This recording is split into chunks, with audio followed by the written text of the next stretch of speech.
The fast radio station. What's up, dude? What's up?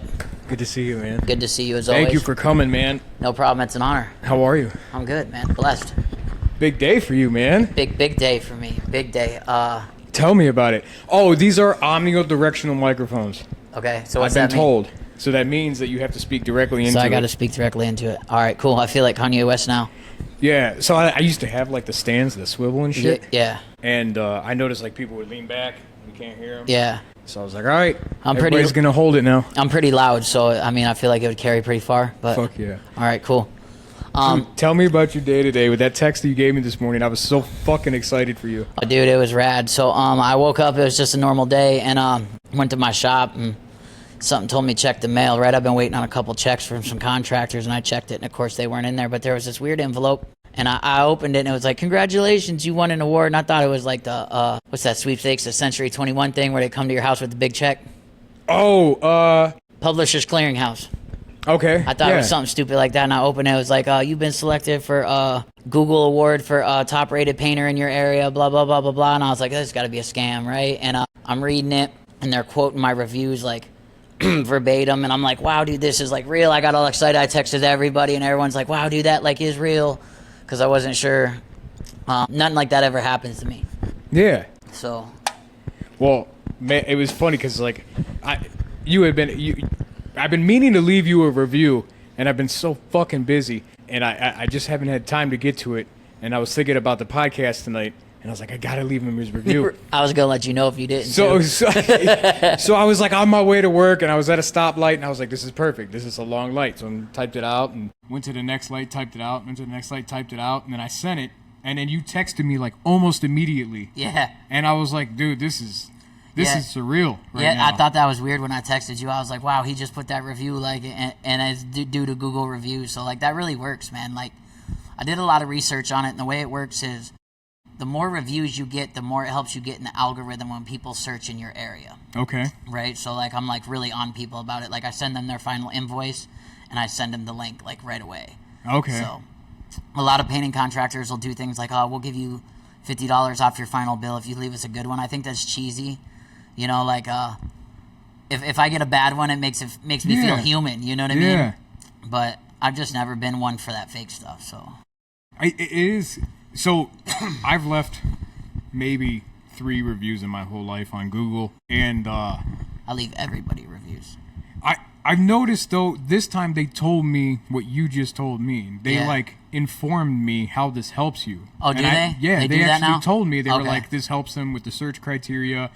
And it weeds out the fake accounts. I guess there's fake Google accounts out there. Yeah, there's Google a lot of painting them. businesses. Yeah, there's a lot of them. So yeah, that was very informal, and it knew you were a painter because you're a painter, and it told me like it asked me like to pick the category of what they did on my house that sick. you painted. Yeah. And so like there was an option for exterior paint and all that other stuff. So I got, but it wouldn't let me upload the photos. I saw that link on there, and I was like, wow, how do you click exterior paint? That's pretty rad. I don't know. Right, so right I on, guess cool. maybe that's like if somebody searches exterior paint. Well, I'm glad they started like filtering that out because there's a thousand like non-legit contractors on Google. If you Google them like in our area, like, and I know the ones that are like bots and whatnot. And I don't understand what the point of that is, but I don't know. Whatever, not my problem. Anyways, congratulations. Moving on. Thank you, dude. Thank you. Number 1 in Cleveland. Number 1 in Cleveland. Yeah. That's right. Now I want to go for number 1 in Cuyahoga County next year, but you know. Stiff competition out there, you know what I mean? Yeah. So, who's your biggest competitor? Not to shout them out or anything. No, I mean I don't care. I would say like Textbook, Curb Appeal. What's that company down in Lakewood? Did they have like the 3 books on their car? Yeah. Okay. And Textbook, Curb Appeal, and I can't think of their name, man. I'll think about it mid-podcast and just shout them out, whatever. It ain't gonna matter. You know, those are the big ones in like my target area. I definitely have a target area. There's bigger ones on the east side. Guy who helped me get my starts out there, he's pretty big. You know, it's all based off demographic and where you're trying to work at, you know what I mean? Okay. And I don't really segregate. I'll go wherever, you know, but I definitely stick to west suburbs, Lakewood, Avon, Bay Village, Westlake, North Olmsted. Okay. East side's hard to get to, dude. Is it? Yeah, dude, it's opportunity corridors filled with nurses. You know what I mean? There's Like, no opportunity yeah. on opportunity corridor. No, Whoever there's named not. that, no, dude. No, it's opportunity for crime corridor. For crime, for like high blood pressure, maybe that's why they did Yeah. it. So your blood pressure goes up and Anxiety. you're waiting to go to the hospital. Yeah, it's terrible. Anyways, so for the people that don't know, Okay. I mean they should assume by now. What's your business, man? What do you do? My business is JJA Painting Solutions. I'm a residential and commercial and small industrial painting contractor located in Cleveland. We've been in business since 2021. We do everything from interior paint to exterior paint, commercial big spray work, staining, parking lot striping. Pretty much if it's got to do with a coating, we're equipped to do it now. So it's Nice. pretty sick, yeah. And as of last week, did I see garage floors? Yeah. I just did my first garage floor on my own garage, so like I'm gonna get hip to that this winter and jump in, maybe start doing that. I get calls for it a lot, but I'm super transparent with people, and I've told the last like 5 calls, I'm like, listen, I've never done one, but I've been researching how to do them. If you I'll do yours for the cost. Yeah. If you'll let me do it on your garage, and no one's had the guts to do that yet. But Really? Yeah, I swear to God. So, but I mean, they've been like a lot of high end people, like doctors, lawyers, things like that. So Yeah. whatever. We'll get it going now. I learned the kinks out on mine, so Yeah. It turned out beautifully. yeah. I mean, Dude, it's still not dry though from all the humidity. It's been like 3 days. what do you do for that? Just you gotta let the humidity get out of the air and let it just be drier air so it'll cure faster. Oh, so it's got a like time thing. Yeah, I got commercial fans blowing on it, like the whole works, dude. It's like a whole operation in my garage right now, dude. Hell yeah. So yeah.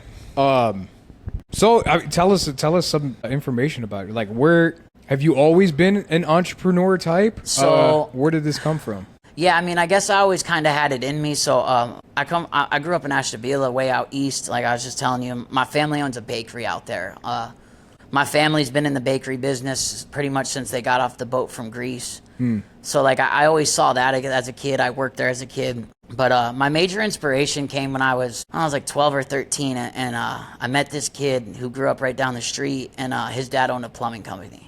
It's called Action Plumbing. Shout out Action Plumbing, Scott Lester. Okay. So he was just really good to me as a kid. Like I'd go work for him, and like they had their own plumbing shop, and we worked on our dirt bikes there.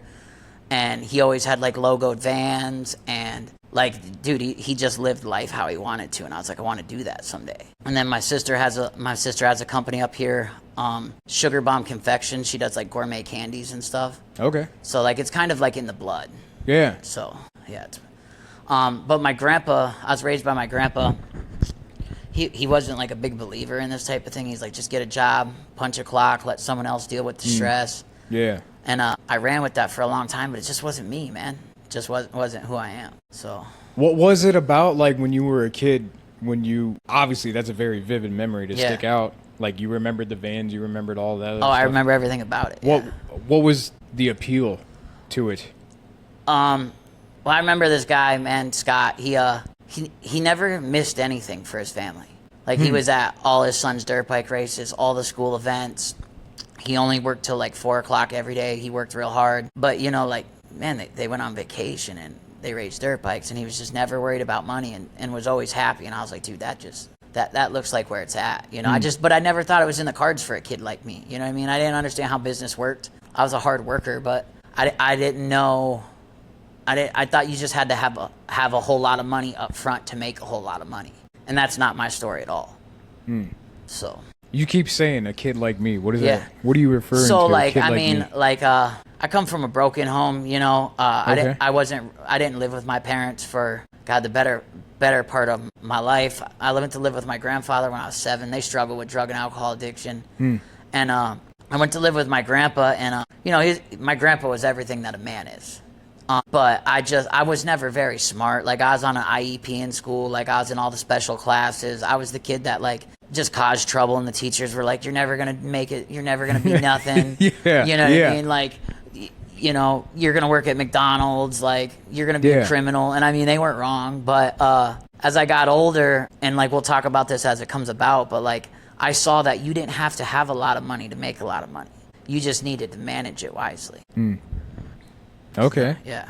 So just like having like a non-traditional upbringing Yeah. made you think like, it'll never be me, and Yeah. we don't have money, so Well, like, I mean, no, we weren't poor by any means. My grandfather lived a very comfortable life, but Okay. like, there was never a conversation growing up about this is how finances works, this is how credit works, this is how, like, I didn't know none of that, you know. And then by the time I was old enough to have them conversations, I didn't want to have them conversations. I wanted to be out doing what I wanted to do. yeah. You know, so my grandpa had those conversations with my sister, and she's, you know, her and her husband are super successful. But like, I asked my grandpa one time, I'm like, why didn't you teach me that stuff? And he was like, I just figured that you were gonna get married to a woman who did all this stuff for you. Like, you know what I mean? And that's the traditional type mindset that I came from. So Okay. yeah. So, but. So you always knew you just so the lifestyle of an owner was attractive to you. Well, it's The freedom. The freedom, the illusion of freedom. Because come to find out, as a business owner, there isn't as much freedom as people think, man. You know, you see those memes and stuff about it, and like, I don't know if people who read them who aren't entrepreneurs think they're as funny as I do. Yeah. But like, they're true, man. Like, my first couple years in business, I still wasn't at family functions or Christmas or, you know, I mean, the day my dad died, like, I think his funeral was at 2 hours painting until noon. Ooh. Yeah, you know, and then run home, take a shower, change my clothes. Like, it was a relentless hustle for a long time. Wow. So so from what age, like a young age, you said your grandfather was like, get the reliable job, get the W-2 job. From the time I was old enough to work, he was like, you know, just get a job, go there and do what they tell you to do, work hard and come home and just leave it there. But, you know, like, you know this, and I don't really advertise this a whole lot, but my teen years in my 20s were riddled with chronic alcoholism, you know, so I was never really the best employee or 100% employable all the time. So, yeah, like, I struggled for a real long time, and by the time I realized what I was cut out to do, you know, like, he wasn't around to tell me what to do no more, and he wasn't around to, like, influence my decision. So it was an eye-opening experience. So the grandfather, he was like the role model. Oh, yeah, the male figure in your life. he still is. He's been dead, God, what is it, about 8 years now, and I still try to mimic my life after who he was because he was that great of a person. What was his name? Ted. Yeah, Theodore. Theodore, yeah. That's a solid name. Yeah, Theodore Jameis. I don't think you really get too much more Greek than that. Oh, man. Yeah. Well, I'm glad we got to say his name, Theodore. Yeah, Hell yeah. Shout out Gramps. Shout out to Gramps Theodore. Hell yeah, dude. So what was the journey like when you started after getting clean, getting sober, getting your life together? I mean, was it right away where you were just hopping into the business and making something, or what was it? So here's how it came about. So during the pandemic, I had gotten some legal troubles, and I went to this drug and alcohol treatment center over on the east side, and you know, so I sat down and I did the treatment part of the program, and it was time to go get a job, and this guy, Matt Zinn, shout out Zinn Painting over on the east side, he gave me a job, but I was having to like report downtown all the time to you know, to see a probation officer, to urine in a cup and do all these things, and I didn't have a car, and it wasn't beneficial for him, you know what I mean? So he was like, it's nothing personal, dude, like, it's just not gonna work right now, like, I love your work, but like, this just isn't working. So he sent me to work for his nephew who painted out in Lake County, and he'd come get me, and he'd take me to drop if I had to drop, and I seen a guy at a meeting one night, you know him, Chano. Yeah, and I said to Chano, I've actually never met him. Really? No, I'm not sure. Yeah, I'm sure you probably have. Cross paths. Yeah, something like that. So Chano's a roofing contractor, and I was like, hey man, if you know anyone that needs anything painted, just let me know. I want some side work. And it was a couple days later, he tagged me in a Facebook post, and some guy had an exterior of a house that needed painted. He was a painting contractor, Jeff Shandora, Artisan Painting. I contacted him, and I'm like, look, man, I could do this job for you. I just don't have the equipment. And he was kind of just back against the wall. It was fall time, you know, exterior season was almost over. He's like, I'll leave you all the equipment if you can do the job. Are you sure you could do the job? And I was like, yeah. So I called my friend, and I was like, man, I don't know what to do. Like, I got this exterior. I'm going to make like $8,500 in 4 days, but I got this job. I don't really know what to do. And he told me I should pray about it. And this is when God opened my eyes to entrepreneurship. So I went up to my room that night, and I asked God what I was supposed to do with my life. And I went to listen to music as I fall asleep, and a motivational speech popped up. And I didn't even know what that was at the time. And it was Steve Harvey. And Steve Harvey went on to say this. He said, if you want to be a millionaire, all you got to do to be a millionaire is identify your gift, and your gift is the thing you do the absolute best with the least amount of effort. And then he went on to say that if you paint a wall better than anyone you know, then you need to be a painter. And I made up my mind right there. I called that dude and I left him a voicemail. Still feel bad about this because now when I get employees that do this, I get angry. But I left him a voicemail at 10:53 that night, and I was like, hey, I'm not going to be coming to work no more. Sorry about that. I had $197 in my bank account.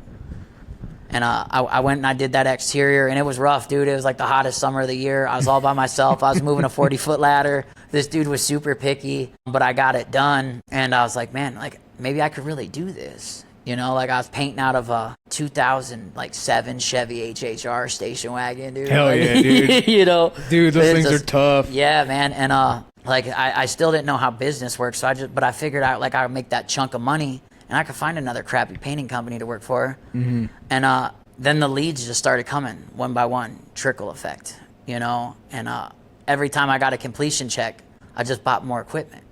And I spent, what I did was I just, every time I got a completion check, I spent 40% of the completion check on the company. And then I just saved the rest. You know, I don't have no kids. I didn't really get too flashy. I did buy a Harley, like third job in. Kind of wish I wouldn't have done that, but you know, it just be like that sometimes, you know? But yeah, so like we just ran with it, and you know, that guy that had fired me, this is when the game unlocked, was the guy who fired me because it wasn't working out because of my issues.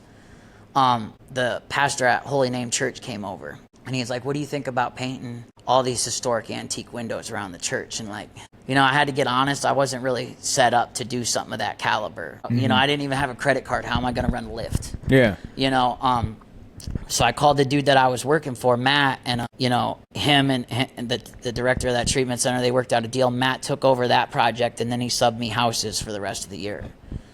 And that's where it changed, because I thought that you just provide a service for people and get a check at the end. Mm-hmm. I didn't know that you could get a deposit in the beginning. And once I figured that out, I was like, oh, I got this now. Like now I know how they do it. And you know, just get the deposit, buy the materials, do the job, you know, get the completion at the end. Now I realized I didn't need to have 50 grand in the bank. I just needed to be able to stack up on every one. And it was like that we painted houses until Thanksgiving that year. Like snow was starting to fly, and I'm finishing my last one. And I'll never forget it. It was like January. I called Matt, like, man, you got something, like it's snowing outside. And I'll never forget what he said to me. He said, if you're going to do this, you got to figure out how to get through the winters on yourself, kid. And I was like, worst thing you ever want to do is challenge me to something. You know what I mean? Like, I was like, all right, challenge accepted. And that's when I learned about marketing. And I learned that if you jam something in front of everyone's face long enough, they're going to believe in it, whether they know about it or not.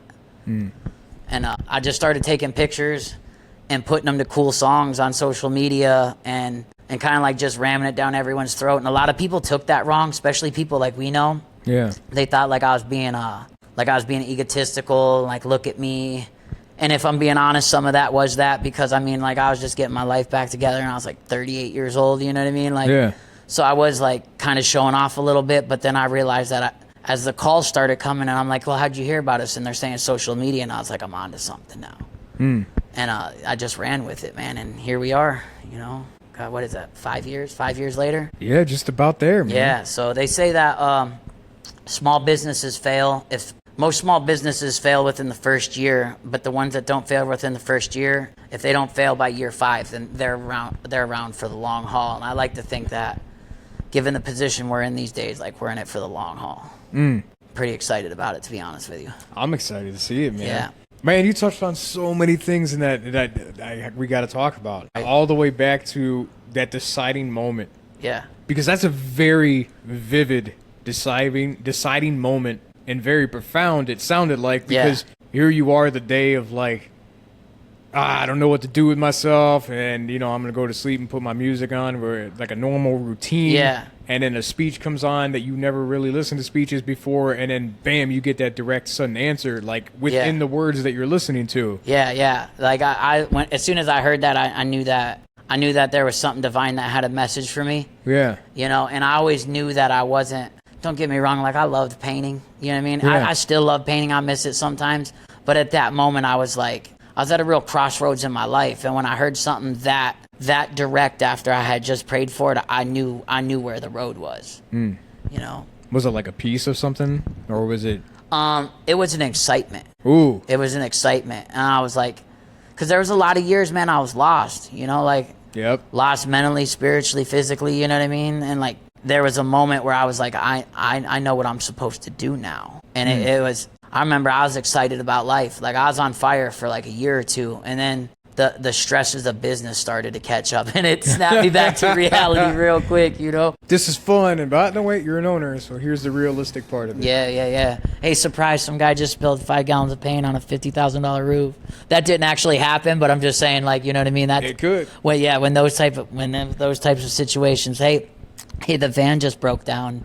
You know what I mean? On completion day, Yeah. and we're supposed to have this job done today. You know what I mean? Like things crop up, man. How much does because you do have kind of like almost there's like a spiritual side to you almost.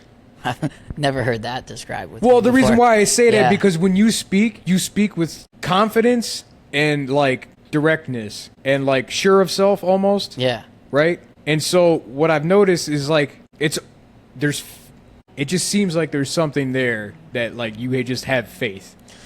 I feel like the life that I've lived, it's hard to have anything but faith. You know, like me being alive today in my company is 100% God inspired. Okay. The way things have transitioned, you know, like not just in my personal life and business, like some of my biggest contracts I've ever landed were just right place, right time type of things. You know what I mean? Like they were meant to be. Yeah. One of my contracts, I have a contract doing all the key banks in Cuyahoga County, and it was my first year in business. Like we were starting to wind down on weather, and I was in Sherwin-Williams, and some guy was asking the person behind the counter. He said, "Do you know anyone who can handle taking on a couple exteriors of banks?" And he goes on to tell this sob story about how his business partner of 40 years, they were just a 2-man operation, and he wasn't feeling good, left work at 2 o'clock, was dead 7 that night from COVID. And he was on the hook for all these key banks, and I just spoke up, like, I'm really sorry to hear about your friend, but I think I can help you out with those banks. And that's a relationship, man. It took a lot of trust for them. You know, I was only in business 6-7 months. Yeah. At that point, I didn't even have a company business account. I was cashing checks through my own name. And, you know, that contractor took a gamble on me. We got a working relationship now, man. We're tight. We're going on 5 years together. And now he don't even ask for quotes. He just calls me and he's like, go do it, send an invoice. And, you know, just right place, right time. It's all been God, man. Wow. Yeah, see, so I had a feeling, man, because, like, I like the way you said that. It's not forced, almost. Yeah. It just comes naturally. Yeah, this was never like a plan. Yeah. You know, like I just kind of thought I would just be someone else's employee forever. Hell yeah, dude. I love it, man. I love hearing shit like that. The second thing that you had touched on, you were like, man, I know I did this to this guy, and then my guys do it to me, so I hate even more, is when you lose employees. Yeah. Yeah. Is that common in your industry? Oh, my God. Oh, someone asked me this question not too long ago. I was trying to put a number on it. In 5 years, I'd say I've probably been through 50, 60 guys. It's to the point now where, like, a lot of times when guys are like, or guys or girls, I don't want to be sexist, I get some girls too, they call me and ask me for a job, and I don't even really ask them so much about the application. I just tell them, I give them the address of where we're at and tell them pull up and show me. Because you'll get a bunch of people who are like, oh man, I could paint, and like they painted grandma's like closet one time, and as soon as they pick the paintbrush up, I'm like, nah, you ain't the fit, you know? Yeah. That's the hardest part about my job, is finding the guys who could do it, because my job isn't to paint no more. Okay. It's been tough, man. I feel like for a long time I was looking for the perfect painter or the perfect crew. Yeah. And what I learned in the last year is that there isn't one. There isn't a perfect group of people. The real secret is finding the people and building them into who they need to be. You know, some guys are great painters, some guys are better leaders, but you know, you just got to find where their assets are and help them believe in themselves so they're better at those. Okay. So yeah, I mean, so is that your test? Show up, grab a brush, let me see what you got. Thankfully, I haven't really had to look for too many employees this year. Nice. Usually we'll be down by like 3 or 4 by this time of year, because I mean, like, it's a grind, man. You know, we only get so much time in Cleveland to paint outside, and the calls start coming in late February and they don't stop till the snow flies. Can I get my house painted? Can I get my house painted? We work 6 days a week, almost every week. Yeah. I'm not gonna lie. Sometimes I'm like, you guys want to work Sunday? I ain't gonna tell you no, but I'm not gonna make them do it unless we're doing a key bank. Yeah. The guys will bust me out if I didn't say that right there, because we can only do banks on the weekends. Oh. So yeah, dude, it's a grind. Like our contract says, we can start them on Friday, but we can't finish them no later than noon on Monday. Mm-hmm. So like if we get a pop-up rain cell on a Saturday, like it's about to be a long one on Sunday, and we're all grinding. Yeah. So that's just like the nature of the beast in the painting industry. Yeah, it's a grind out here. You know, like and to stay on schedule is a whole different challenge. That's another thing I had to learn as a business owner is to be flexible yet be firm at the same time with the schedule. Like what was that? It was right around the 4th of July. We got that like 100-degree heat wave, right? Yeah. And we were doing probably the biggest house of the year. Right after I got my grass planted. I was so happy. Yeah. And why, grass grows better when it's hot and dry? No, Oh. it was like my grass was planted and grew, and then it got to the 100-some degree Oh, okay, temperatures, all right, and I so was it's like, already oh, thank started. God. Yeah. Yeah. Yeah, that's a lot of money to be out. That's a big yard. Yeah. But like I was like, man, what do I do? Like I don't want to be one of them slave drivers. Like get up at the top of that 40-foot ladder when it's 106 degrees out here. So I asked them, like, you guys want to take a couple of days off? And they're like, no, man, we got bills to pay. And I was like, all right, well, I'm just gonna get you as much water and as much popsicles and whatever you need. Just let me know, you know. And they got through it. I got a really good group of guys right now, really good. You know, they test my patience at times, but I feel like if you're an entrepreneur and your guys aren't driving you nuts, are you even doing it right? So in the painting industry, like if I was, let's say I was like a business owner of a painting company, and I was struggling retaining guys and keeping them employed working for me, what is a trick that you've learned in order to like retain guys and keep them? Because it sounds like you've had a crew for a very long time now. Or this year at least. Yeah, this year. What do you recommend? Well, I mean, if we weren't doing this podcast, I'd tell you got to figure that out for yourself, bro. But No, this podcast is about helping people. Okay, all right. Yeah. No, just kidding. If you don't have to give the secret. No. Yeah. I mean, like there is no real secret to it. Just be good to people, man. You know what I Okay. mean? Make sure their check's there every Friday. Yeah. You know, hey, you guys want to come over my house for a cookout this weekend? You know what I mean? An extra 50 never hurt nobody. You know what I mean? Yeah. You know, like you know, I bid this job for 10 days. You guys just slayed it and got it done in 6. Is it that hard to give everybody an extra $200? You just made me an extra $6,000. I can't come off 200 per person. Not saying that's ever happened, but you know, The analogy. yeah, the analogy's there. You know, say please and thank you go a long way with guys, especially blue collar guys. Hey man, can you get over there and do that touch up for me, please? Thank you, I appreciate it. You know, guys work dramatically better when they feel appreciated. And that's all you got. That's all I do, man. I just try to be, because I've worked for some dudes, man. You know, like when I was coming up and I was working in the union and I got put on a crew with some guys who, they weren't nice to me, man. I didn't like, I got bullied into being good. Yeah. Get up in that lift, man. What are you, a sissy? It only goes 160 feet. It ain't going to tip over. You know what I mean? Like, I was terrified, bro. But I got up there because you know what I mean? Grandpa didn't raise a punk, you know? But you can't treat people like that no more. COVID changed everything, bro. It changed everything in this industry. You used to be able to like bust balls and kind of be mean to guys sometimes. Now everyone's got feelings and wants $80 an hour. Yeah. Yeah. So, but yeah, just be good to people, man, and just be respectful. And you know, everyone's going through something. And the biggest lesson I had to learn is don't put the company stress on the employees. Like, What do you mean by that? like let's say we're dealing with a nightmare customer, right? Who, you know, we walk through the job and we're about done. We just got a few things to touch up on a Friday, right? Got to set some outlet covers, you know, put some mini blinds up, and we come back the next day and there's 8,000 pieces of blue tape on the wall for no reason. Yeah. Instead of like freaking out and letting my anxiety trickle over onto them, like, oh my God, we got to get this done. We got to get this checked, da-da-da-da-da. You know, just breathing and being cool and kind of letting them do their thing and not putting the pressure and anxiety you feel as an entrepreneur onto them. Yeah, and when I realized that's when the game changed. And I know when I'm doing that too much to this day, because they'll tell me, get out of here, man. We don't need you here. You're messing up the flow. I'm just curious, what made you realize that? What made me realize what? That you were projecting all your anxiety onto them. What was there a deciding moment they were like, oh shit, man?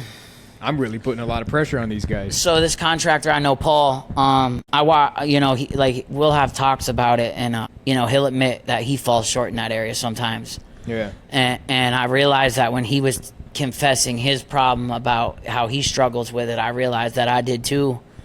And it all kind of came to a head. So for lack of a better term, we'll call him my stepson. My stepson Dylan runs most of my big projects right now, and he's really good. Hell of a painter. Yeah. Hell of a painter. Wasn't always like that though. Yeah. That's one of my prouder moments right there. Is we'll talk about that in a minute. But so anyway, I realized I was projecting anxiety onto him, and this kid operates 100% on confidence. And if you shake that, I noticed little mistakes started to happen. And those little mistakes only started to happen when I was projecting my anxiety onto the crew.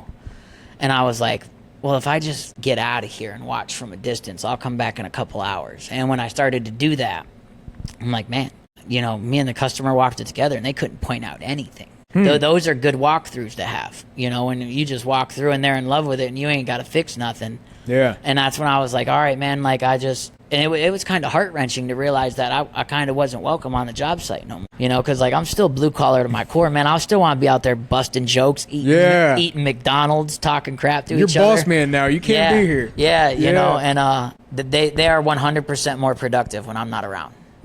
Because I still have a way in my head about how I would operate things, and the kid's kind of taken on his own direction on how he likes to operate things, and we don't see eye to eye on that. But who am I to step on his job site and tell him how to run things, and then still expect him to have the confidence to go out and run things effectively? Yeah, you're both meeting at the same end point. You're just going a different direction to get there. Yeah, I mean, my job is not to. Well, I still oversee quality control, but my job consists on sales and just making sure the wheels on the bus go round and round. The tools are good, the materials there, the jobs are booked, handle the money, address any concerns the customer might have, and make sure the neighbors are happy. That's the biggest key to this. So it's dude, it's great. It's a great life to live. I'm ecstatic, bro. Hell yeah, dude. Number one painting contractor in the city, boy. Number one. Damn, that's crazy to say. Yeah. What? Right on the tip of my tongue. We were talking about it for a second there. We were talking about employees. What was it hard realizing your new place? Because it sounds I've heard you say it multiple times. I miss it. It's still hard to this day. It's like I'll take the gun out of their hands sometimes and spray something just so I remember what it feels like. Or every time we get a lift on site, I get up in it and play around for a minute. When we had it at your house, I took a bunch of aerial pictures after everyone was gone.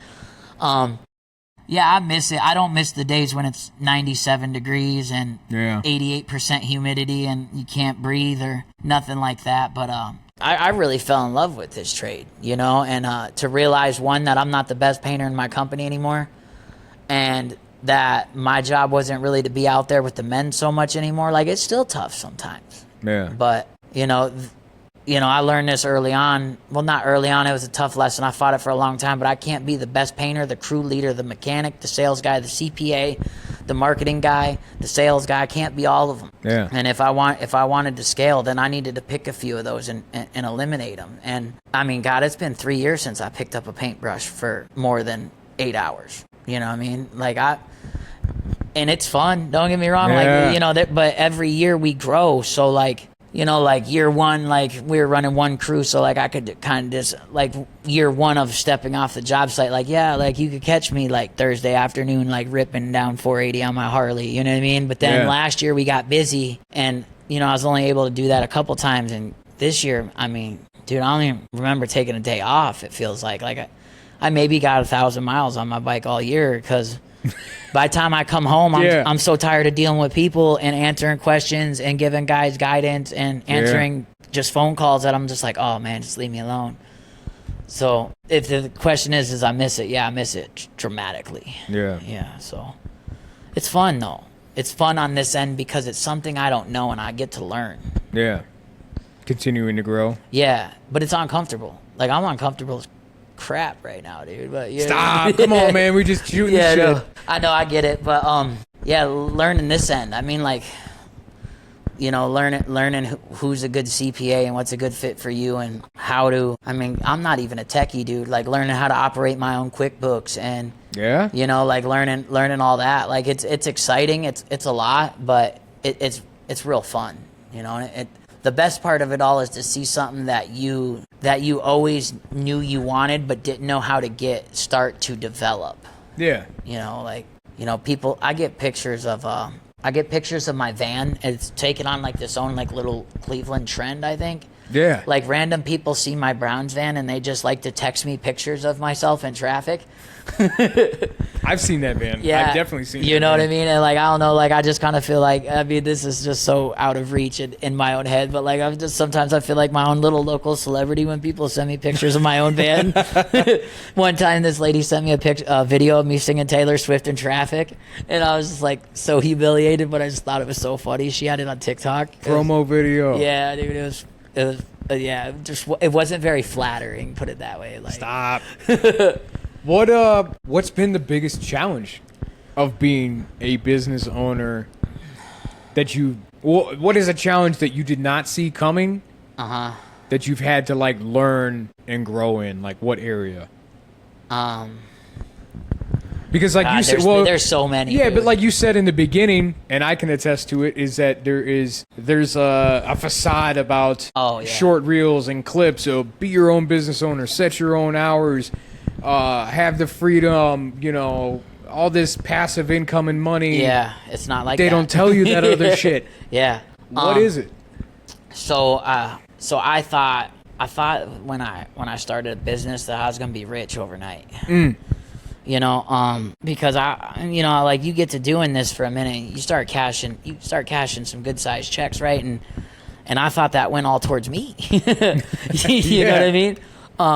And I got a little hood rich for a minute, and then it was time to pay the tax man. And I was like, no one ever told me that I had a silent partner in this who owned 18%, and they want their money every year, and just like little lessons like that I just didn't know. And like, I didn't know all the work that was going to get put into this, man. Like, I mean, my guys will be off on Sunday, and you could catch me Sunday morning before I go to breakfast with my girl at the shop stocking the vans for the next week.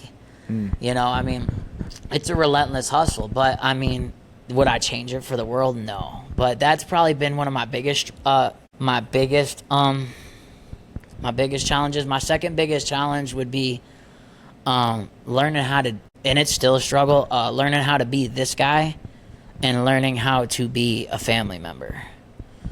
And what I mean by that is and I just realized this recently, that I've been guilty about trying to be so much Josh the painter, right? Josh the successful entrepreneur, that like, I'm probably not the best brother to my sisters, I'm definitely not the best uncle to my nephews. I'm definitely not the best cousin to my cousins. And like, an old timer said this to me at a meeting one time. He said, man, you're doing really good for yourself, but you're never going to lay on your deathbed and wondered if you could have painted one more house. And, that's something that started to reveal itself to me recently, and I want to start working on, is just kind of trying to be a better brother, uncle, boyfriend, you know what I mean? All the above, because what are we really doing this for? What are we painting houses for? The clout at this point? Yeah. So I'm sure you can relate, I mean, you get so tied up sometimes, It's endless. It's absolutely endless. It never stops. And like, I suffer with ADHD bad, dude. So like, if my shop isn't 100% organized and everything's where the label is, I'm not going home. I just can't, you know what I mean? And at the end of the day, it's not that important. That stuff will be there tomorrow. It kind of just went full circle there, because in the very beginning of your story, the guy you looked up to and admired when you were a kid, what you admired about him was that he was a business owner. But at 4 o'clock, he was there spending time with his kid. He was going on all these vacations. Yeah. And now here you are, business owner, realizing I need to go back to be that guy. Yeah.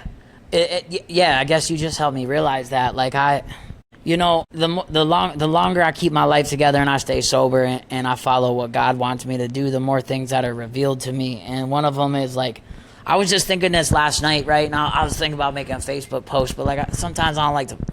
try not to post like deep philosophical thoughts, right? Because one, like, dude, you know, my friends, most of them are just gonna laugh at me. Yeah. And you know, like, haters gonna hate. yeah, like, and Facebook to me is like, I was listening to Stas's podcast, right? And he said that he was talking about how he brands everything to his social media. Yep. And social media isn't really real. And like, I look at that because I look at what people post and I just laugh at them all the time.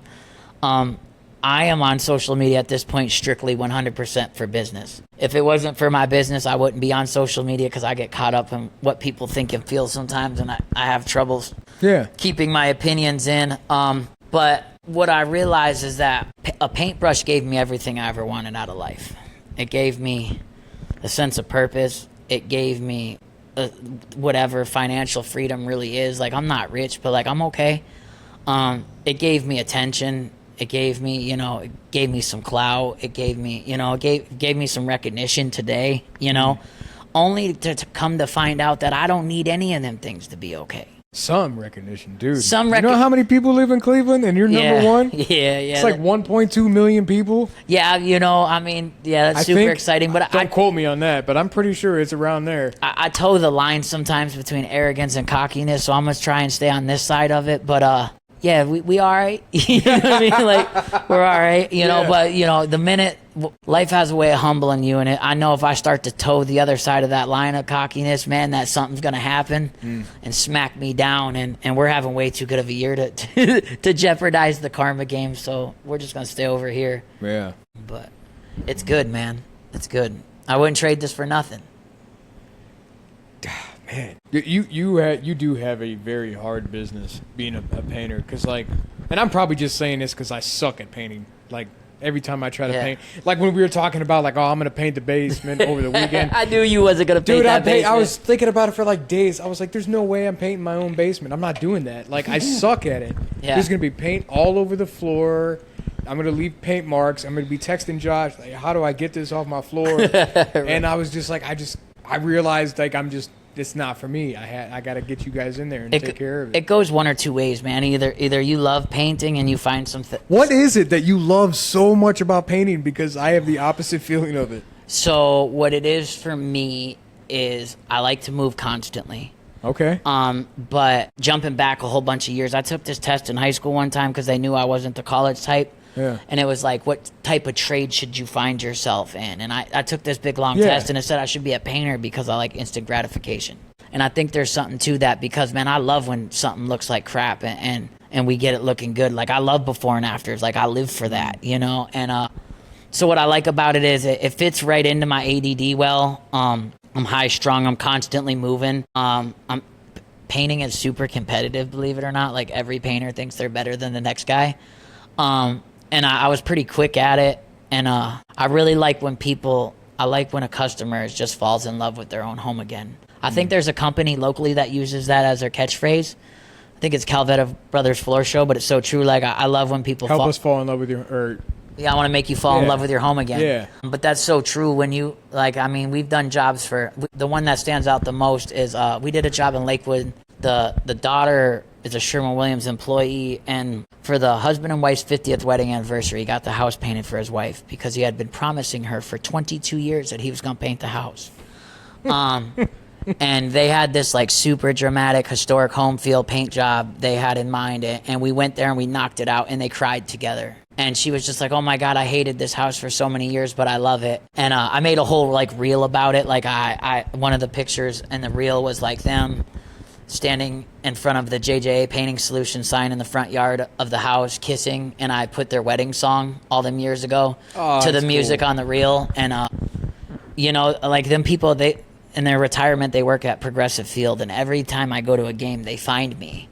I don't know how they do it. We just bump into each other, and she tells me all the time I love my house so much. And it sounds cheesy, but I literally live for that. Like, I love that stuff, man. Like, I definitely know you do. Yeah. I could verify or attest to that because Yeah. when the people walked through my house, you like told me and you made a post about it. Yeah, and, dude, like, that was so cool. Those people were Yeah. like so excited because the one guy spent his whole entire life there. He's like, I kissed my wife for the first time on this step right here, and you know, he told me how they used to steal the old lady's pies on the property next door to the house that's not there no more. Like, I'm just a big giant history nerd. That's what I love about Tremont, where we're at right now, is like just the history and like think about how many generations of immigrants came in the storefront here before they went to work down in the steel mill. Like, I'm a giant nerd for that, dude. So when I get to make these old houses, which Cleveland's old, man. Yeah. Like, I get to make them look good again. I just feel like I'm doing something positive for the community, and I'm getting paid for it. So like, it's a win-win. Bringing things back to life. Yeah. Yeah, you make it sound attractive. That's for sure. Yeah, I That mean, is to for me damn it is. Man. So I really liked you just throughout the podcast. You shouted out other painters Yeah, I throughout mean, this podcast. there's enough work out here for everybody, man. And I encourage people when I give them an estimate, like, go shop around. Because I'm not going to be the cheapest. But I'm Were not, you always like that, or were you from the? I mean, was there a point where you were just like, there was a point where I was like super cutthroat, right? And I you know, like, I even went through this spell like over the winter where I was like I was just getting cutthroat for no reason. I was like, if you show me an estimate by textbook painting, like, I'll beat it by 10%. And I feel like that carried me along early on in business because I have this competitive nature and this chip on my shoulder. Like, I have something to prove to everybody. Mm-hmm. But as I've been working through some childhood traumas and some things in my life over the last 6 or 8 months, I come to realize that I don't have to be in competition with anybody. You know, I'm okay with who I am, and let's be real. Like, I think the last time I looked, like, Cuyahoga County in general is like 9th in the United States for construction and rehabilitation of homes. Like, there's enough work out here for everybody. And I just, you know, I want to see everybody eat. Don't get me wrong, there's a few guys I'd like to see just, you know, sell me all their equipment, not do this anymore. But, yeah, you know, we're not going to talk about that. Yeah, no, we're not going to talk about that. But, yeah, man, why be at competition with people when really the people I was at competition with are the ones that I'm trying to be like? Do you talk to the competition? Do you know any of your competition? I know them, yeah. We're all on first name basis. We run into each other a lot at, like, Sherwin-Williams, Benjamin Moore. Yeah. We bid against each other quite often. I like to kind of just ruffle their feathers a little bit when we show up on a job and, like, the customer books us too close together. Like, I like to just show up and just go shake their hand and let them know, like, I'm here. You know, but They called me too. yeah. What's up? I don't sit down and have lunch with my competition. I don't sit down and share trade secrets with them. There's still a healthy competition, but I got a lot of respect for them because a lot of these companies, the ones that I consider competition, are the ones that I'm still trying to emulate. Mm-hmm. So, healthy competition. it's healthy competition. You know, is there certain things that I feel like about your competition that you don't like? I feel like everyone has that, or it wouldn't be a competition. But I have a tremendous amount. Newbert. Newbert was the company. Remember earlier when you asked me halfway what? through you were, I got it. See, I told you it was going to come to me though. What Newbert Painting is a big company down in Lakewood. They've been doing it a real long time. They've set the standard for excellence pretty high in the area for a long time. So they're one of the ones I look up to and I've been chasing. But yeah, they're kind of like a ghost, you know. Like, you don't see them as much no more, but you still know they're there. No shit. Yeah. I've never heard of their name, but I'm not. Yeah, they're like real big down on the lakefront, like Edgewater, Lakewood, Rocky River, right there. I don't think they're as big as they used to be, but they set a pretty high standard for a long time, and I got a tremendous amount of respect for those people. No shit. That's a. I knew it was gonna come to me halfway through the podcast, bro. Wow. I must be still young in the game because I still, in my mind, like. Actually, you know what? I shouldn't say that because every business person that has been on, or every entrepreneur, every business owner, including the shop that we're sitting in, Terrapin Bakery, West 14th Street, Tremont, Ohio. Come here. Get Shout some out. coffee. Thank you for letting us use this place. Everybody helps out their competitors, or they don't talk trash about their competitors. No. It's like you said, everybody eats, everybody wins. I never been one to really, like, don't get me wrong, if we're on the job saying we're talking trash, then we're talking trash. But, you know, like, that's just bad business. People don't people don't respect you more for downing the competition. I know I wouldn't. You know, I would be like, well, what is he trying to hide that he's downing someone else for? You know, I feel like if you're at competition with someone, you gotta let the work do the talk, not the mouth do the talk. Yeah. You know, that's just how I see it. I like that. That's good insight. Yeah. It is. Yeah. I mean, that'd be a super red flag for me if someone came to my house and was like, you don't want to hire, Share Landscaping because they put gasoline in their mulch so the weeds don't grow, and that's against EPA regulations. I'm like, why are you telling me that? Yeah. You know, like, what?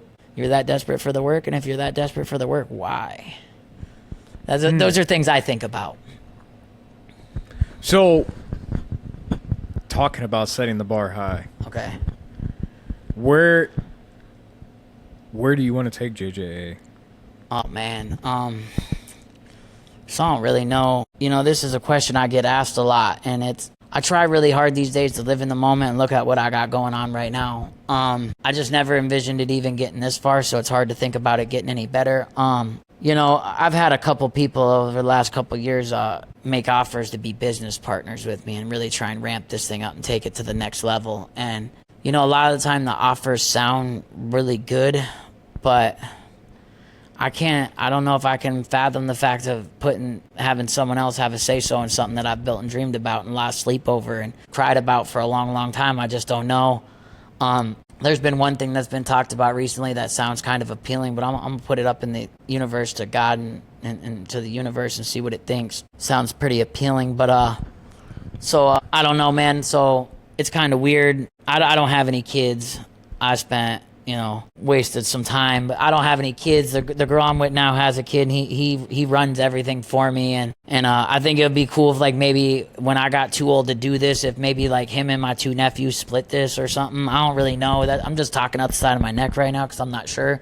I would really like it if, like, my nephew Brody and Cole had something to do with this when they get older, but the truth is they're too intelligent to want to do this for a living, and I don't know and I don't know if I want them to want to do this for a living, because this ain't something you start at the top at, painting something, you got to learn to cover a floor before you pick up a paintbrush, but I don't know. The truth of it is Brody's probably going to go create and build things somewhere, and my nephew Cole's super into like video games and tech stuff. So, I mean, it'll probably end up with Dylan maybe taking this at some point and just buying it from me so I can just, like, live out the rest of my days riding my motorcycle down Route 66 or something. Or maybe I'll build it to a point to where it's worth a whole lot of money and just sell it and go live life. Yeah. But I don't foresee that happening, dude. Like, I love this too much. There's no way I would not be able to wake up at 5 a.m. and go do this every day. Yeah. I love it. So hey, man. Yeah. So, the end goal? Is there a goal? How do you set your goal? Do you set goals in your business? Do you every year, like, all right, this is the bar I want to hit? Somewhat, kinda. So I make a vision board of what I want. I got a vision board too. God's so good to me, I usually exceed my vision board for the year by the time, like, August rolls around. But like, I have a vision board in my shop. It's nothing fancy. Like, I'll just pick up a magazine in the barber shop and I'm like, man, that's right, I want to attain this. The picture makes me think of it, so I'll rip it out, take it to my shop, put it on my desk. I have professional goals. Yeah, I mean, I make them. I don't necessarily, like, write them down and, like, work towards them. I internalize a lot. But I definitely have, like, for instance, there's this contractor we're working with right now, and they're pretty big in the city. And last year I started to just really thinking of ways on how I could get their attention, or ways that I could get in contact with management of this company. And it was like my goal. Like, I purposely went out of my way multiple times and just couldn't get an introduction. And I got a call to do a house down in Lakewood this spring, and I didn't want to do the house. Like, it needed way more work. I didn't think they was going to want to pay the money. But the thing it was directly across from the office of this contractor.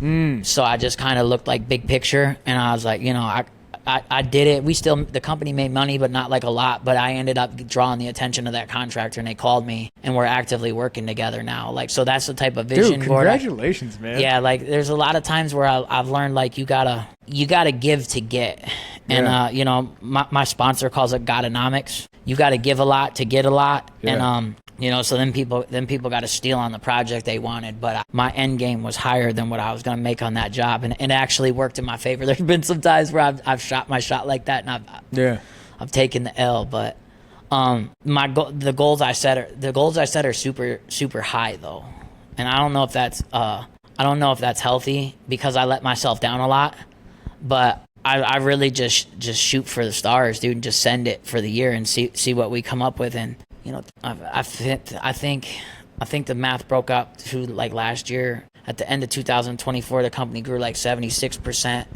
and this year we're on pace to hit like 84% growth from that. So I feel like whatever I'm doing is working. Scaling up, man. But you know, sometimes I get businesses that grow too big fail. Yeah. And you know, so I'm constantly looking at that because like just because you're bigger don't always mean you're making more. Yeah. You know. Biggie said it, more money, more problems. More money, more problems.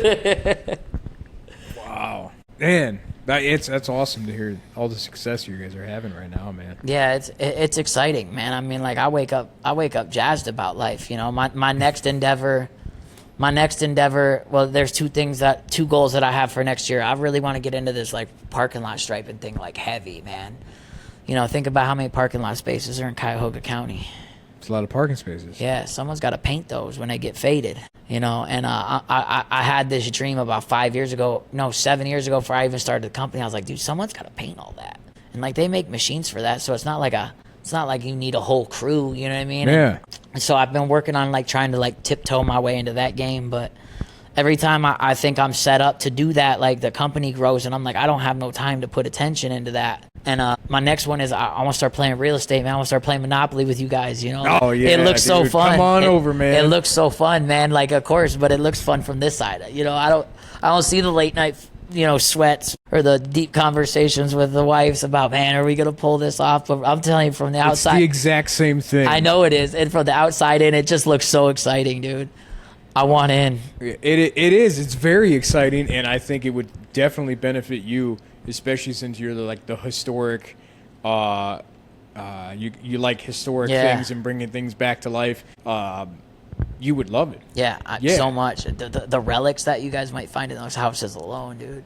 Yeah, I didn't find no relics, but I mean, I found bicycle tires, a lot of bicycle tires, and all kinds of other garbage. Oh man, yeah, that's you know, the work that you guys are doing on these houses and how you're you know, like, yeah, I could put paint on something and make it look good, right? Yeah. But you guys aren't just buying up real estate and just piecing it together. Like, you guys are transforming neighborhoods with one house, right? And I've literally watched it happen on, you know, your project and on, you know, a couple of Simon's projects. Like, you guys do a house, and then that inspires the neighborhood to put work into their houses. I hope so. I mean, just off that house I did for you over there on what's that? Pear Avenue. Yeah. Pear Avenue. Shout out house on Pear Avenue. You should check it out for sure.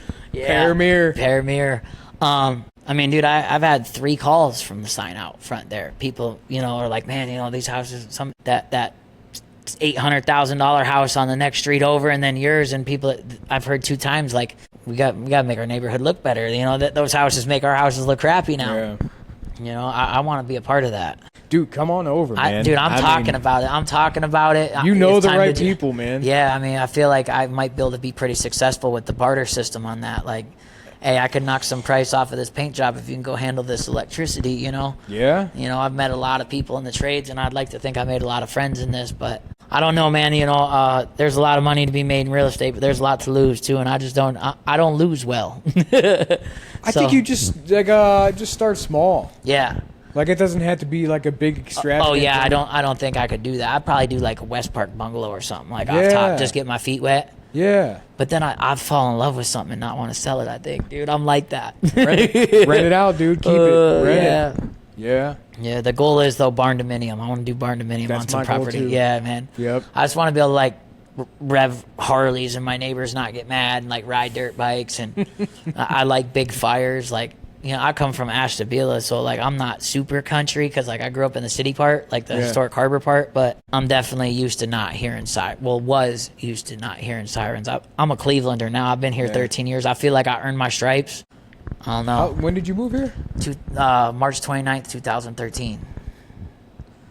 Okay, I moved here right before you did. Yeah. Okay. So I've been here a while, you know. I mean, I'm a lifelong diehard Browns fan, you know. So I hope that can't tell by anything that you're wearing or your vehicle that you drive. That's all strategic too. Like I'm such a Browns fan that my van looks like a Browns helmet. So if you're ever driving around the city and you see a little Browns football helmet driving down the road with ladders on top, that's probably me. Beep at me. Send me a picture of my own van. I think that's sweet.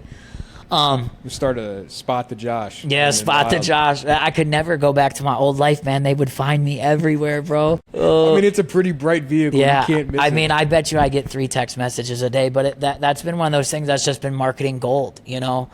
I found it most important for this that if I just slap my name on literally everything, everything. I got stickers on stop signs. I got like 1,000 stickers made. Not every time I stopped at a stop sign, just got slapped the sticker on it.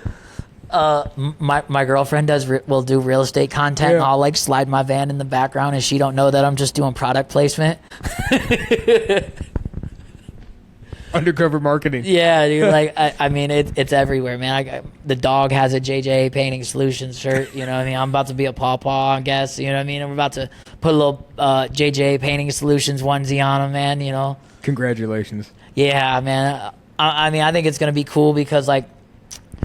You know, not only does Dylan run work for me, but he's become like, I guess you'd say like one of my best friends. I mean, if you think about it, I spend more time with him than anyone else. We spend at least 40 hours a week together. I'm usually the first to hear about the good things that are going on and the bad things that's going on. But I got a lot of pride in that area because so when the way he came to work for me was very like not thought out and not calculated. So he had been working for another painting company in the area. It was wintertime. They laid him off.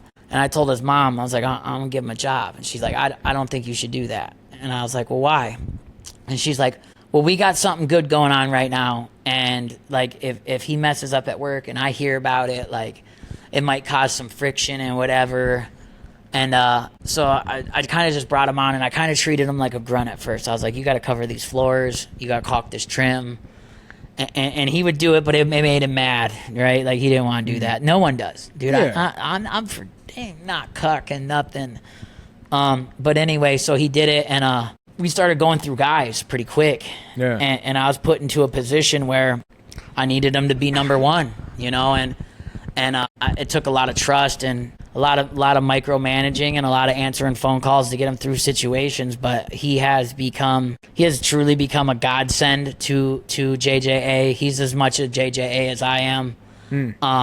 You know, like he's bought in and takes pride that like this is an us thing. Cause I really preach that with my guys. Like, you know, we just had a dumb mistake on a job and everyone's kind of beating themselves up. And I'm like, nah, dude, like you lose, I lose. We're out here together. We're going to handle this, you know? Yeah. But I don't know exactly where I was going with that, but I'm pretty proud of the kid, you know, and, you know, his mom said that he used to struggle a little bit, like getting up and going to work every day. And, you know, and he just bought a new truck. I feel like I had a big part of that, you know, and just kind of trying to lead by example, you know, and yeah, so the whole grandpa thing, I don't know how you get to be a grandpa without having no kids, but here we are, you know, and we're going to buy dirt bikes and all kinds of cool stuff. So yeah, I always kind of wanted some kids, but I just was never in a position to have them. So I guess now I get to have one and send it home when it cries. Yeah. So grandpa's the best. And I get to be young, you know, so it's going to be sweet. Like I get to be a young grandpa, dude. And so I'll probably get thrown out of some little league games and, you know, things like that. But we're going to sponsor the team whether we're there or not. So. Oh, shit. Here comes the orange helmet. Yeah. It'll be a rough game. Oh, yeah, dude. Why are the Cleveland Browns on the little league field? Why is this guy so hyped up at a T-ball game? It's going to be fun, man. So I'm definitely picking up the vibe that family is one of the things that keeps you going, keeps you grounded, keeps you centered. Yeah. You get a lot of enjoyment or fulfillment and joy from being around your family. What is something as a business owner that you do that helps you decompress, unwind, recenter yourself? Like when Man. stress really gets into you, you know? Well, I mean, obviously, I get on the motorcycle is the number one thing. I grew up riding motorcycles. I mean, I don't know. I got into racing dirt bikes when I was like 8 or 9, so motorcycles has been a dramatic part of my life for a very long time. And even when I didn't have motorcycles, I thought about how awesome it would be if I had motorcycles. So yeah, I mean, like everything in the world could be going wrong. Like, you know, the paint manufacturer sent the wrong color paint. We did your house, you know, the wrong color, metaphorically. Yeah. You know, guys did, you know, this guy didn't show up, this guy's sick, this guy's got to leave early, you know, I'm not doing enough at home, you know, like, you know, the stress of the world could be on, and I go get lost in the metro parks for like 15 or 20 minutes, and I'm like, dude, I don't even know why I'm tripping, like, all that stuff's gonna be there tomorrow. You can't lose 2 days in a row. Yeah. You know, you might take a loss sometimes, but it ain't gonna get me 2 days in a row, so that's a big part of it. I get you know, when I started dating Christine, she had this dog, and I was never a dog guy, but dude, me and this dog, he's like my counselor, dude. We'll go on a walk, and I swear to God, I'm talking to him. I'm like, man, you're never gonna believe what happened today, right? Like, I know it sounds stupid, dude. When I tell people that, they get to laughing at me, but I'll just walk the dog around the neighborhood. I'm like, man, I can't believe this idiot. You know, why wouldn't he cover that? You know, like telling him about my day at work, and he just keeps on walking, just tippy tap. He's just happy to be out the house, you know. Man's best friend, dude. Yeah, you know, there's that. And I mean, I do the AA thing, you know, and that keeps me grounded because I still got to do that. I feel like I'm gonna have to do that forever, man. My track record's showing me that. And anytime I've varied from that plan, rarely have we seen a person fail who has thoroughly followed our path, you know. So I just try to stay on it. I love it. Yeah, that's good stuff, man. I like that. That's all blessings and just reaping the benefits of life. Reaping the benefits, man. I just say this all the time, that if this is as good as it ever gets right here in this very moment, I'm completely okay with that. If my life didn't get any better than this right now, I'm fine with that, man, because I get invited to tables that I didn't know existed. Right? You know, like, yeah. People don't no longer look at me out on the street like with sadness or what could be. Yeah. They call and say things like, in your professional opinion, yeah, would you like to make a donation? Can you help me? And I live for that. I just want to give back all the help I got over the years, because I got a lot, man. I got a lot. Like, this isn't no story of no self-made man. There was a lot of people who got me here. Yeah. You know. So I don't ever want to try and take credit for that. Is there someone you go to for guidance? Like in the business world? There's a lot of people I go to for guidance. You know, I call our friend Paul with, you know, certain questions.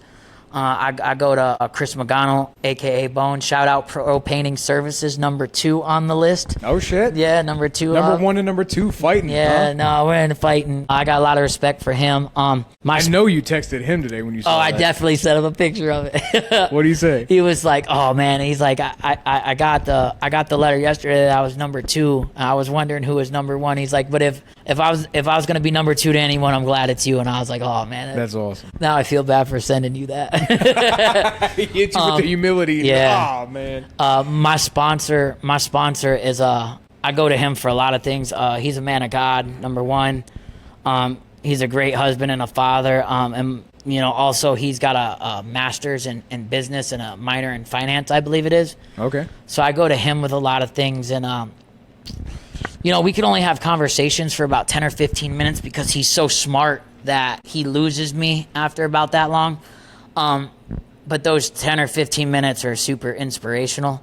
Yeah. Not necessarily, no, informative is the word, informative. I learn a lot in those 15-minute increments. But he teaches me everything from, you know, spiritual growth to, you know, how I should handle my relationship at home to how I should be handling my money in business. And that's not advice I'm willing to take from anyone, you know. Because I just honestly started handling the money for my business not too long ago. There was a long time there where it was recommended that someone else should probably do this for a while, and I believed him. So like there's been a learning curve here too, you know, and I don't ever want to get to a point where I feel like I know everything. You know, I feel like if you stop asking for help, that's a problem. Yeah. So No limitations on growth. No limitations on growth, you know, and it's uncomfortable. Growth ain't comfortable, you know. But they say that when you're uncomfortable, that's when the most growth happens. And I find that to be true. Every time I'm uncomfortable in business, I'm in the middle of a big growth spurt, and I don't even realize it because I'm so locked in the moment. That's a really good piece of advice. Yeah. You could digest that. I could digest that for a minute. The uncomfortability is probably hidden disguised as growth. You just got to look at it. Yeah, I usually don't notice it till the growth spurt's over, and I'm like, oh wow, how are we here? Like I was just going through this not long ago. I'm like, I'm writing payroll, and I'm like, why did I just write 9 checks, dude? You know what I mean? Like, and then I look at the production that we did over the weekends. I got 9 employees, and I'm like, oh yeah, that did happen. I was stressed out like crazy. We're running 4 projects at once, you know, and I'm spinning around, and I'm chasing my circles. I'm riddled with anxiety, and then I at the end of the month, I'm like, oh wow, I didn't even realize we have 9 employees anymore. Yeah, you know, here I was uncomfortable for no reason, and everything worked out exactly like it should. As long as I showed up every day, I was honest with everybody. I did my best, and we produced a quality product, and I did my job, right? That's fire. So to end it now, Okay. for someone who is thinking about doing the painting industry or someone who is thinking about starting their own business, what is one nugget or one token of information or what would you recommend? What would you say? Don't. No, man. So early on, when this thing first started to come about, my sister hurt my feelings one time, and I was asking someone about getting T-shirts made, and she said that you should probably stop trying to be legit and just get legit.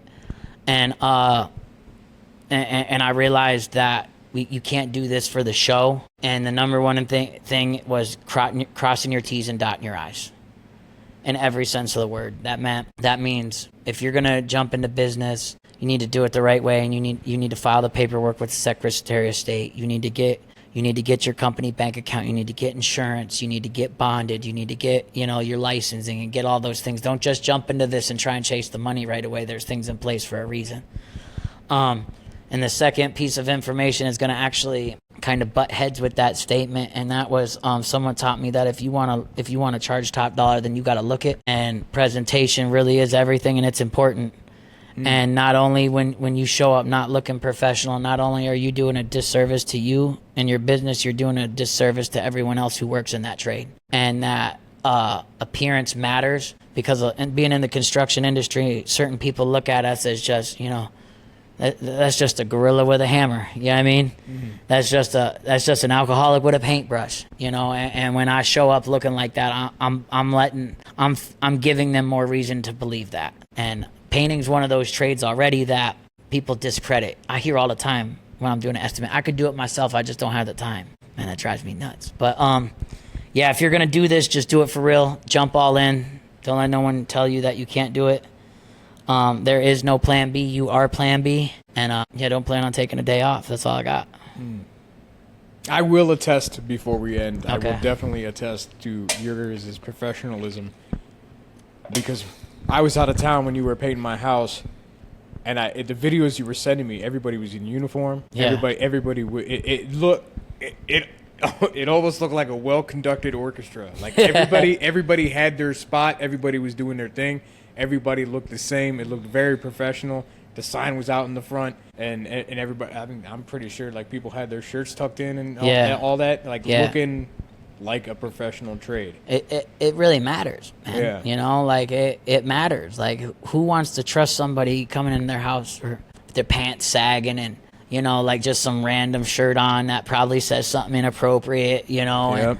And if you're gonna look the part, you know, that what someone said in a motivational speech one time, you gotta dress for the job you have or you want, not the one you have. And if you want to, you know, if you want to be top dog, you got to look top dog. And I take that serious. I think that's what separates us a lot is I'm super on top of the branding. The vans have to match the shirts have to match the yard signs have to match the business cards matches the contract. Yeah. You know, if we're going to do it, we're going to do it for real.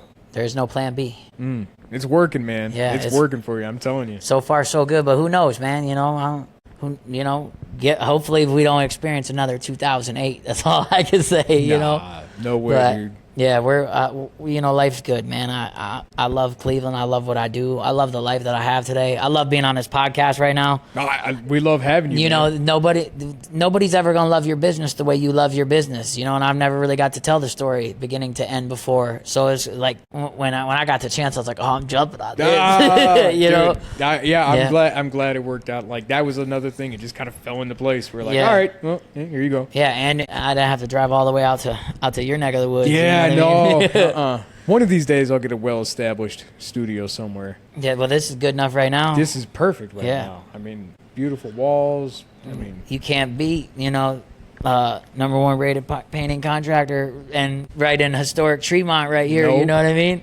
Nope. I better quit throwing that out there, man. I'm pretty excited about it. Give yourself the day. Yeah, this is my one day, dude. Take my one day. Take the week and be proud of yourself. Run that shit, and then next Monday. Yeah, back on the ground. No, I'm just gonna shut it down tomorrow. I might have another day when I get the trophy, but until then, you know, we're just gonna, you know, humble up. So, because you know, one thing I learned is easy come, easy go. Ooh.